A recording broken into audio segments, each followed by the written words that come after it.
Recognizing the member for North Coast. Thank you. Honourable Speaker, I rise today to speak to Bill 2, the Greenhouse Gas Industrial Reporting and Control Act. I'd like to start out today with a quote that, a statement that the Environment Minister has said.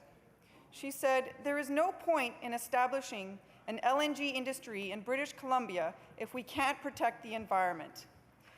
Now, I think those are really telling words, and I agree with them. But I must contrast that with a comment that I heard in this House yesterday from the first speaker, the person that led off this debate on Bill 2. And the member from Chilliwack Hope said, "But I want to explain my support of this bill which combats global warming, particularly when I'm not naturally inclined to believe in the science of global warming. I think I represent many of my constituents as well.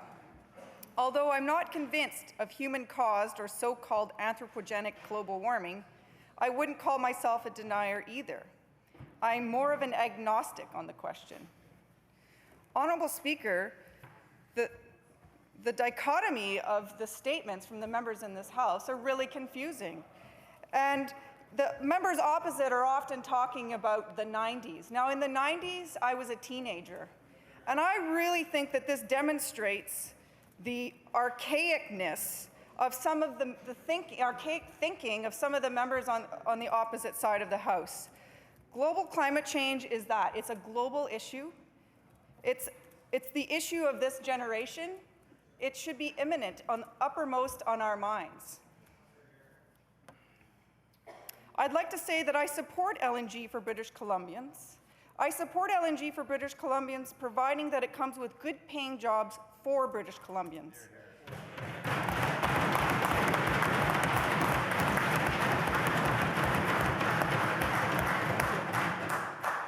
And I support it if we get a fair return for our resources. I support it if First Nations are respected and they benefit from the resource. And lastly, and obviously, I support it if the protection of our air, land, and water, including living up to our climate change commitments, are upheld. Bill 2 clearly does not meet this test. I support good-paying jobs, good-paying LNG jobs for the local people in my community of Prince Rupert. They eagerly await the promised benefits from our enthusiastic Premier. The Premier touted a $1 trillion industry for Northern British Columbia, and my constituents eagerly await this prosperity.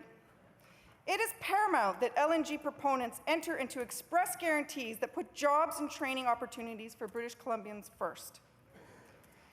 And as I said, we need to be guaranteed a fair return for our resources. However, we now see those benefits being cut in half.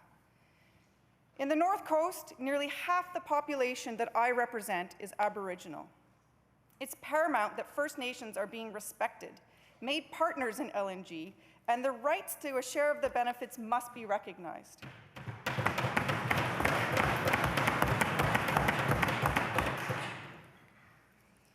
There must be protection of our air, our land, and our water, including living up to our climate change commitments. As I said, Bill 2 clearly does not meet this test, and I will outline why. Bill 2 shows the Premier is breaking her promise to have the cleanest LNG in the world by failing to address upstream emissions that represent 70% of the emissions LNG production creates.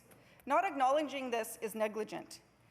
I parallel this to the way the National Energy Board terms of reference for the Enbridge Northern Gateway Pipeline project were examined. That process did not look at the Alberta tar sands. It only looked at what the pipeline impacts would be. Yet, tar sands development would need to be created, industry would need to be stimulated in order to produce enough bitumen to put in that pipeline.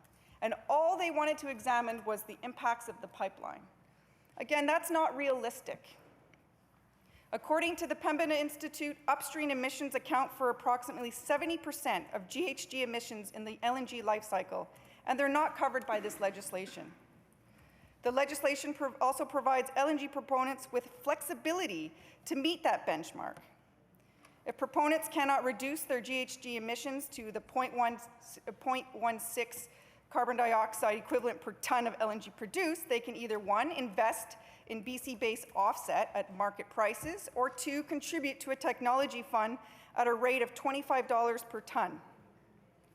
Therefore, this legislation does not actually require LNG operators to reduce their GHG emissions.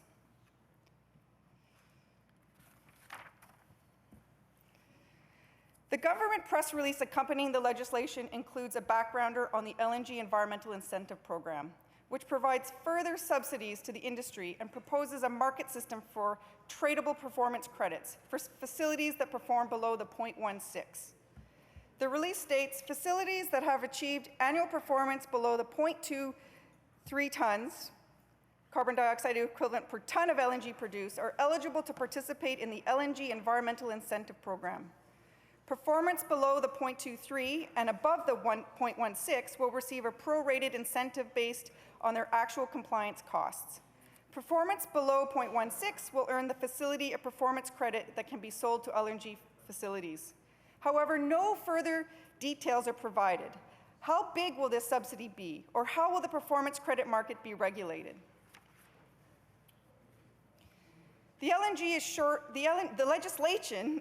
legislation is short on details, and approximately 25% of the bill allows government to change various regulations at a later date, with the stroke of a pen through cabinet regulation. Furthermore, the only part of the legislation that sets or even mentions the 0.16 GHG intensity level is the schedule at the end of the bill. This schedule can be changed and or added to or subtracted from at any moment. LNG could even be exempt entirely from the legislation if the government chose to do so. Honourable Speaker, how is this serving our people?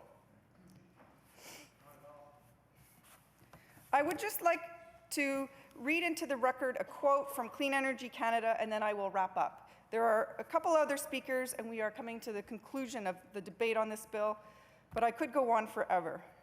Clean Energy Canada. In a statement, Clean Energy Canada said, "It's a good start, but on its own, it won't result in the cleanest LNG in the world. LNG production releases carbon pollution all the way down to the chain of production, from wellhead to waterline. Today's legislation only addresses the last link in that chain, the port facilities where companies would chill the gas to load it aboard ships. It also allows companies to buy credits rather than actually building cleaner terminals. It will take continued and strengthened leadership from both government and the industry before government can credibly tout the cleanest LNG in the world. And even if BC does ensure that this industry is built to world-leading standards, it would still sharply increase the province's greenhouse gas emissions."